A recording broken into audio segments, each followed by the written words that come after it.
მინისტრი კი არ ვარ, ჩემი მდგომარეობა რო გაუმჯობესდეს. აი სახა თუ არა ეკონომიკური ზრდაა თქვენს ცხოვრებაზე? Oh my god, ნე. გრძნობთ თუ არა ეკონომიკურ ზრდას? დღეს კობახიძე, ირაკლი კობახიძე საუბრობდა. არანაირად. ეკონომიკური ზრდა გვაქვს ქვეყანაშიო. კი, ნამდვილად გვაქვს ჭყალებში. რას გულისხმობთ? რა ვიცი, გადახედეთ ხალხს. ხალხის სახეზე და განწყობაზე აისახება ყველაფერი მე ასე ვფიქრობ. გრძნობთ თუ არა ეკონომიკურ ზრდას? გრძნობთ თუ არა ეკონომიკურ ზრდას ქვეყანაში?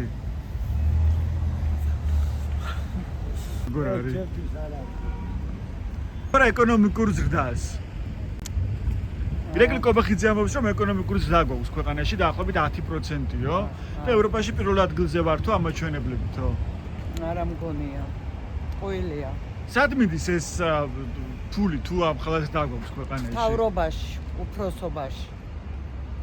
ჩვენთვის არ არსებობს. ან თავად ჩინოვნიკებთან რჩება ეს ფული? რა თქმა უნდა. და აბა ხალხში არა. თქვენს ცხოვრებაში რა შეიცვალა? გაძვირდა თქვენი ცხოვრება, გაიგებდა? ძალიან გაძვირებულია.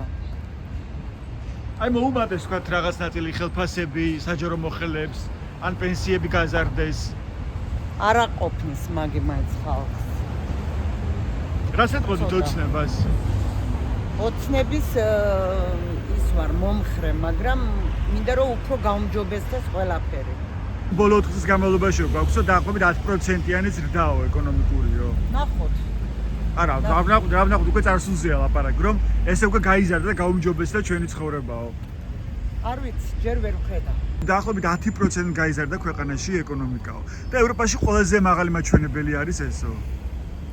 შეიძლება რიგის მიხედვით უგონ დაბლიდან ყველაზე და პირველი რიგით.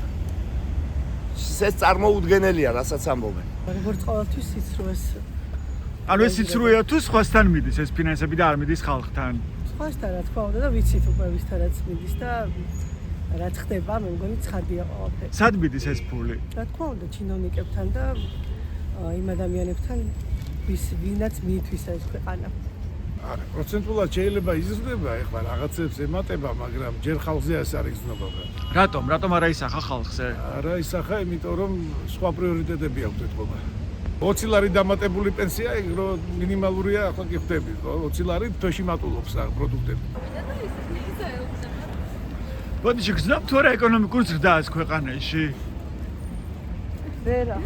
ირაკლი კობახიძე ამბობს, რომ 10%-იანი ეკონომიკური ზრდა გვაქვს და ევროპაში პირველ ადგილზე ვართო. აი შეეკითხეთ ეს უკაცრავად. კობახიძეს გადაეცი 20 ლარის დამატება სულ არ დაამატოს პენსია. გვაქვს ეკონომიკური ზრდა? არა ნამდვილად. შეიძლება გვაქვს, მაგრამ არ მიდის ხალხამდე. ხო, ეხლა ეს უკვე სხვა საკითხია. რო არ მიდის და სად მიდის რომელ ყოლაბაში, ეს უკვე კიდე სხვა. თქვენ როგორ ფიქრობთ, ბატონო? თქვენც რეალურად მოაზროვნე ადამიანი ხართ, მგონია და იმიტომ ხართ ჟურნალისტი. რატომ ებრძვის ეს ჟურნალისტებს ქართული ოცნების მთავრობა ყველაზე მეტად? სიმართლეს ებრძვის. სწორი ჟურნალისტების სიმართლეს, მე ასე ვფიქრობ. არის ჟურნალისტები მაგად დაკრუზე რო უკრავენ. აი ევროპაში პირველ ადგილზე ვართ დღეს ამბობდა ირაკლი კობახიძე ეკონომიკური ზრდის მაჩვენებლითო. აი შეიჭირი მე რა შილო რა. ბაბითურებენ და ჩვენ კარგი მე ასაკში ვარ და მაგრამ ჩემი მომავლებისთვის და შვილებისთვის და შვილიშვილებისთვის ნამდვილად არ არის ის რაც ხდება კარგი. მე რა ვიცი წისვლა და ეს კიდევ თუ დაიკეტა ეს ევროპული გზები, რა ვიცი, ჩვენი ბავშვების განათლება ცოდვები არიან, მე ასე ვფიქრობ. რა ქვეყანას ვიღებთ ახლა ჩვენ? ზერო.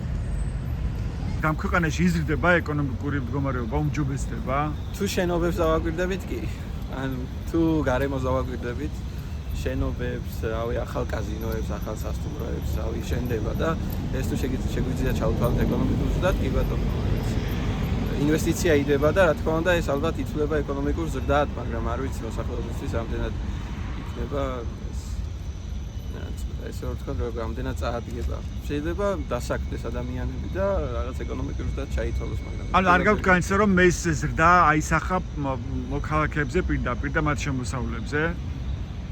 რაღაც მომენტში კი, ანუ რაღაც მომენტში გაიზარდა და მოქალაქეებიც მე მყავს პირადად შემთხვევები მაქვს, რომელიც ეკონომიკურად გაძლიერდა ეს ოჯახები კონკრეტულად, მაგრამ მთლიან ფონს ვერ გეტყვით როგორ არის. შრომა ადამიანს უფრო მეტი უწევს, რომ თავი გაიტანოს. მეტი არაფერი. და მთავრობა და ერეკლი კობახიძე რატომ საუბრობს ამაზე და სად მინდის ეს შემოსავლები? არ ვიცი არჩევნების დროს ყველა ამბობს ჩვენ კარგად ვიცხოვრებთო და ისინი კარგად ცხოვრობენ, ვინც მოხდებიან. დანარჩენს ვერაფერს ვერ გეტყვით. არ მიზნია თუ მოიმატა. არ არის დამაჯერებელი ეს მატება? არ ვიცი, ვერ გეტყვი. მაგდონაზე არ ვიცი რა. მაგრამ ცხოვრება უფრო გაძვირდა თუ გაიაფა? გაძვირდა, ყოველთვის ძვირდება ყოველდღიურად რა. თავისთავად. არა 20 ლარი ვერაფერს ვერ ვაკეთებ. ისევ იმედის მაყურებისთვის პროპაგანდაა ჩვეულებრივი რომ დააჯეროს ხალხს რომ ვართ კარგად. რა არის გამოსავალი? არ ვიცი ძალიან რთულია დღეს ამის თქვა, იმიტომ რომ დიდი ხანია ეს პროცესები მიდის და ვერ ვიტყვი რა არის გამოსავალი. ალბათ ერთად დგომა, მაგრამ ამასაც ალბათ რაღაცა მუხტი ჭირდება.